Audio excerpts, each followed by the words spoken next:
Alright.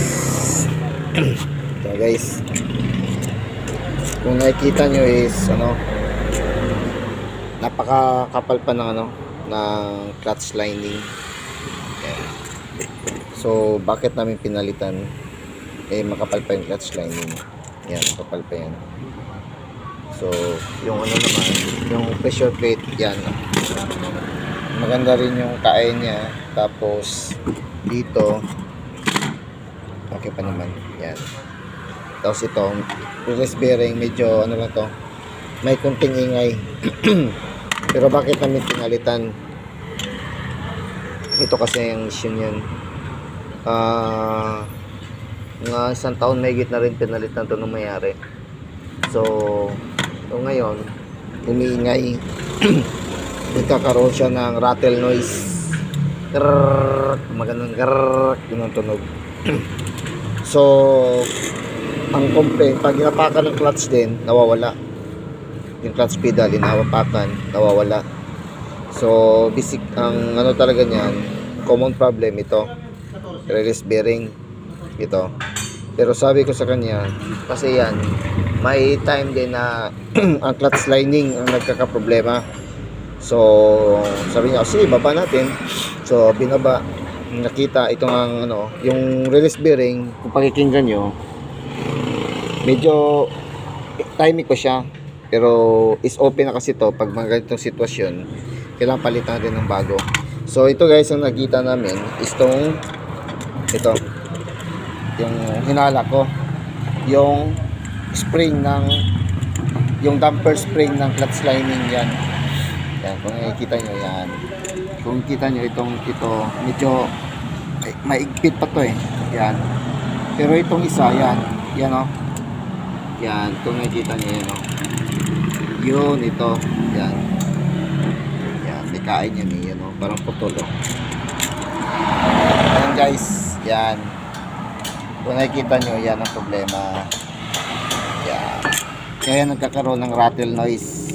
Tapos dragging din to, kasi yung tension niya pag mo ng clutch, yung kapit niya iba, so magda-drag siya.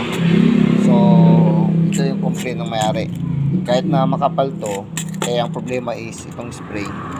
So kailangan pa rin palitan, kasi ang complaint niya is maingay So ito, yan tong, kung nakikita nyo tong yung mga spring na iba, dikit na dikit yan, dikit na rin yung spring.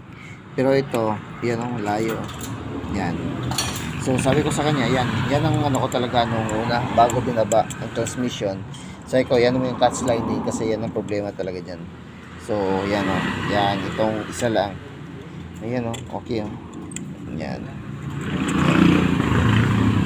So ang brand nito is, alam ko Aisin to tingnan natin kung Aisin ba to, pero sabi nila Aisin daw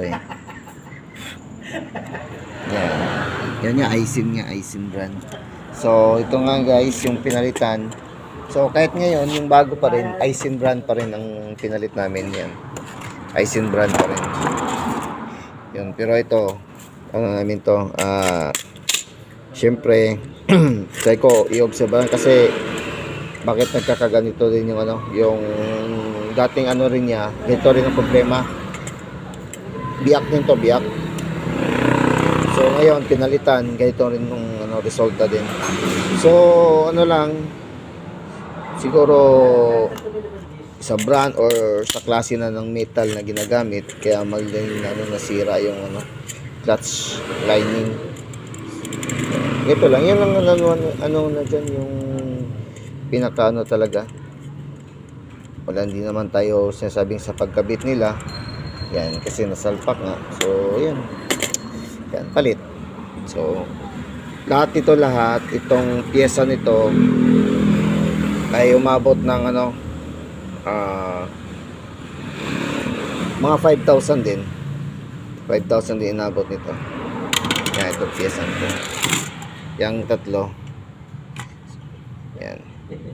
So yan guys, at muli sa next video papakita namin kung anong ginagawa, kasi ngayon hindi kayo na makapag live talaga. Yan, nandun ko yung dalawa, kakabit pa nila tuluyan.